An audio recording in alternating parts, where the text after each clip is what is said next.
Mark was sitting at home enjoying a quiet evening, but suddenly he felt his heart jump, and his mind started imagining the worst case scenario, a heart attack. Now panicked, he started monitoring his heart rate, frantically Googling his symptoms, looking for reassurance.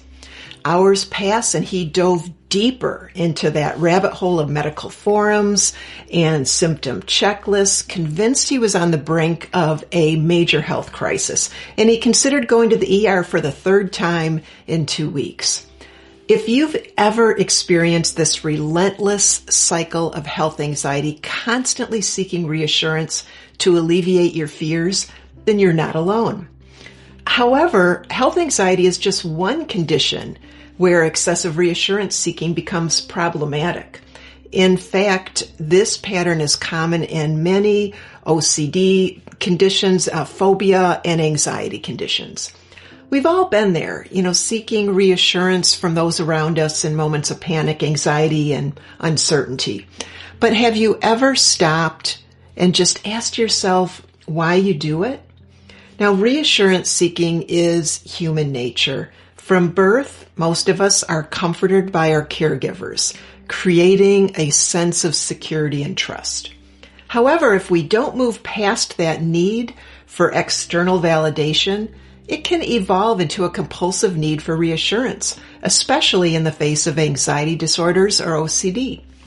Now, at first glance, reassurance seeking may seem like a harmless coping mechanism, yet it's a trap.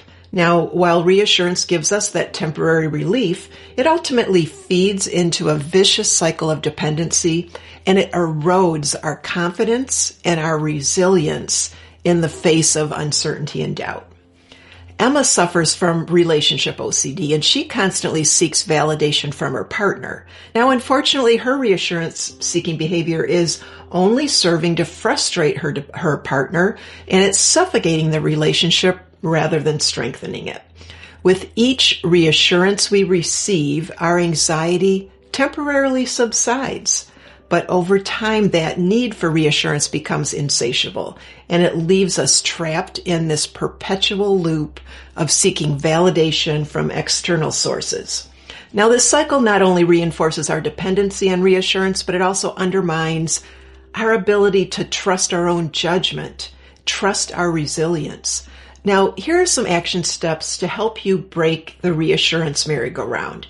Number 1, start by becoming aware of the moments when you're seeking reassurance. Identify what you do, how you're feeling, and ask yourself, is this a feeling that I can practice tolerating even for a little more time? It's important also to distinguish between genuine education and information gathering, which is not harmful or repetitive, and compulsive reassurance-seeking behaviors that feeds the anxiety cycle. Number 2, take small, manageable steps to decrease your reliance on reassurance. For you, it might begin by asking fewer questions, or reducing your Googling behavior, or delaying those calls to the doctor. Now, pausing or delaying your urge to seek reassurance is a step in the right direction. So taking these small steps builds your confidence and trust in your ability to cope without that excessive reassurance. Number 3, for some, this clean break is the best method, and that means to stop Googling, stop monitoring, stop asking for reassurance altogether. Now, this will initially create some anxiety, some discomfort, but eventually, you're going to strengthen that tolerance muscle, and you're going to improve your ability to cope when you have doubt. Now, it's also important to educate your loved ones about your decision to stop asking for reassurance. Let them know that although they can treat you with empathy and compassion, to please refrain from giving you reassurance as they have in the past. Now, you will want their support in breaking this cycle. Number 4, keep track of your most common reassurance-seeking questions and behavior. Use a log as a tool to reflect on your progress and challenge yourself to confront those moments of uncertainty without seeking external validation. Number 5, join the WarmHeart Hub community. There's an advantage in being a member of an understanding support group that does not enable you, but encourages your growth and your ability to cope. If you're interested in joining a support community, I welcome you to join the WarmHeart Hub, and you can find that at pagepradko.com. The WarmHeart Hub is for people with anxiety disorders and phobias and OCD.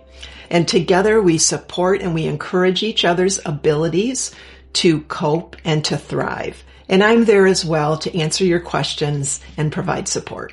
Now, for more resources on managing anxiety and OCD, visit pagepradko.com. Remember, you're not alone. Until next time, I'll see you in session. Take care. Bye-bye.